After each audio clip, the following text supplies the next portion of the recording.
తాకట్లో ఉన్న బంగారాన్ని విడిపించలేక వడ్డీల మీద వడ్డీలు కడుతూ ఇబ్బంది పడుతున్నారా? అయితే ఇప్పుడే సంప్రదించండి శివ గోల్డ్ కంపెనీ. మీ నమ్మకానికి మా హామీ Shiva gold company. AP Korea పారిశ్రామిక బంధంలో సరికొత్త అధ్యాయానికి సియోల్ వేదికగా నాంది పడింది. కేవలం ఒప్పందాలకే పరిమితం కాకుండా శాశ్వత ప్రయోజనాలే లక్ష్యంగా మంత్రి లోకేష్ పెట్టుబడుల వేట ముమ్మరం చేశారు. స్పీడ్, స్టెబిలిటీ, సర్వీస్ అనే మూడంచెల సూత్రంతో ఏపీని అంతర్జాతీయ మ్యానుఫ్యాక్చరింగ్ గేట్వేగా మార్చేందుకు సరికొత్త రోడ్ మ్యాప్ ప్రకటించారు. కియా సృష్టించిన విజయ పరంపరను సెమీకండక్టర్లు, షిప్ బిల్డింగ్, ఏఐ రంగాలకు విస్తరిస్తూ కొరియా పారిశ్రామికవేత్తలకు ఏపీ ఈడీబీ రెడ్ కార్పెట్ పరిచింది. మంత్రి లోకేష్ దక్షిణ కొరియా రాజధాని సియోల్లో జరిగిన సిఐఐ 31వ పార్ట్నర్షిప్ సమ్మిట్ రోడ్ షోలో పాల్గొన్నారు. ఏపీ ప్రతినిధిగా కొరియా పారిశ్రామికవేత్తల మధ్య ఉండటం గర్వకారణంగా ఉందని లోకేష్ తెలిపారు. భవిష్యత్తులో ఆసియాలోనే అత్యంత కీలకమైన ఆర్థిక భాగస్వాముల్లో ఒకటిగా ఏపీ కొరియా బంధం నిలవనుందని ఆశాభావం వ్యక్తం చేశారు. ఈ సందర్భంగా లోకేష్ వేగవంతమైన నిర్ణయాలను అభినందిస్తూ అక్కడి పారిశ్రామికవేత్తలు పల్లి పల్లి మంత్రి అని కితాబిచ్చారు. కొరియన్ భాషలో పల్లి అంటే త్వరగా త్వరగాని అర్థం. ఈ ప్రశంస తనకు ఎంతో విలువైందన్న లోకేష్ ఏపీ సైతం అదే స్ఫూర్తితో ముందుకెళుతోందన్నారు. 2016లో సీఎం చంద్రబాబు హయాంలో కియా మోటార్స్ ఏపీలో అడుగుపెట్టడం ఒక మైలురాయి అని లోకేష్ గుర్తు చేశారు. అనంతపురం కియా ప్లాంట్ నేడు అంతర్జాతీయంగా ఆ సంస్థకే అత్యుత్తమ ఉత్పాదక కేంద్రంగా ఎదగడమే కాకుండా ఒక భారీ ఆటోమొబైల్ ఎకోసిస్టమ్ను రాష్ట్రానికి తీసుకొచ్చిందన్నారు. అంతర్జాతీయ దిగ్గజం ఎల్జీ ఎలక్ట్రానిక్స్ భారత్లో తన 3వ మ్యానుఫ్యాక్చరింగ్ ప్లాంట్ కోసం శ్రీ సిటీని ఎంచుకుందని, దీని నిర్మాణ పనులు ప్రస్తుతం శరవేగంగా సాగుతున్నాయని వివరించారు. ఆటోమొబైల్స్, ఎలక్ట్రానిక్స్ విజయాల తర్వాత ఇప్పుడు ఏపీ 3వ అధ్యాయానికి శ్రీకారం చుడుతోందన్నారు. సెమీ కండక్టర్లు, ship building, AI, clean energy, maritime security వంటి భవిష్యత్ రంగాల్లో పూర్తిస్థాయి ఇండస్ట్రియల్ ఎకోసిస్టమ్ను నిర్మించడమే లక్ష్యమని తెలిపారు.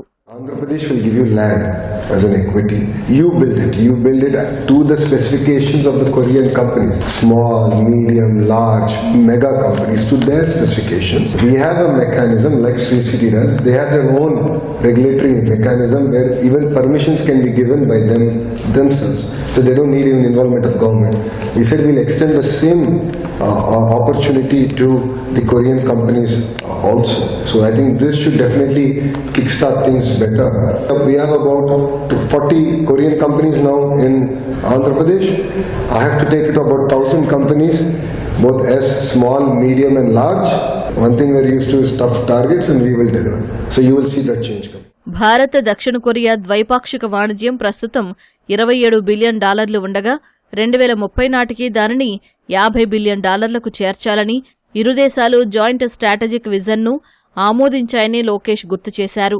ఈ వృద్ధిలో ఏపీ ఓ రాష్ట్రంగా కాకుండా భారత్లోకి వచ్చే కొరియా పెట్టుబడులకు ప్రధాన మ్యానుఫ్యాక్చరింగ్, లాజిస్టిక్స్ గేట్వేగా నిలవాలని లక్ష్యంగా పెట్టుకుందని తెలిపారు. సుమారు 1000 కిలోమీటర్ల పొడవైన సముద్ర తీర, నౌకాశ్రయాలు, పారిశ్రామిక కారిడార్లు, నిరంతర విద్యుత్ సరఫరా, సరసమైన భూమి ధరలతో పాటు నైపుణ్యం కలిగిన అపారమైన మానవ వనరులు ఏపీకి అతిపెద్ద బలాలని చెప్పారు.